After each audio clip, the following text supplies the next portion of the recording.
Despite what seems like an explosion of interest in the making of home movies, the tradition is a long one and dates back to when film was new. Movie making by non-professionals has been around for a lot longer than the computer. And with these heady days of digital technologies, it can be easy to lose sight of the fact that the real pioneers began on 8mm film.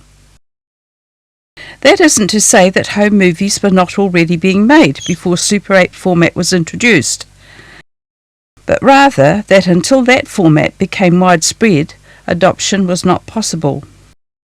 A number of wealthy folk had 16mm, and some even had 35mm cameras, but the cost of film stock and the processing was prohibitive for ordinary hobbyists. In the 1920s, Kodak developed the 16mm format for amateur use.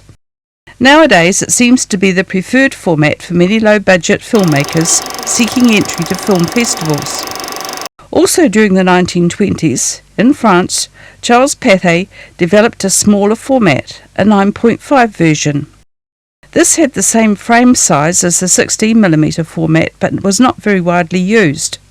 Bolex, the camera manufacturer, developed a number of cameras and projectors, which had this unique feature of a sprocket hole that sat between the frames, giving it an image resolution almost equivalent to a 16mm film. There is film stock around today, despite the Pathé company shutting down in the 1960s.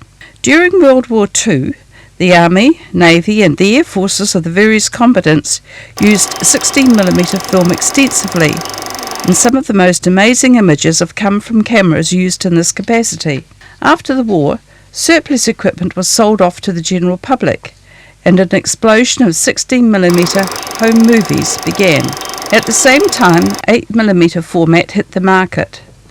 This film stock was 16mm wide, with twice the number of sprocket holes per foot. As one side was exposed, the film was run back through the camera and the other side was exposed.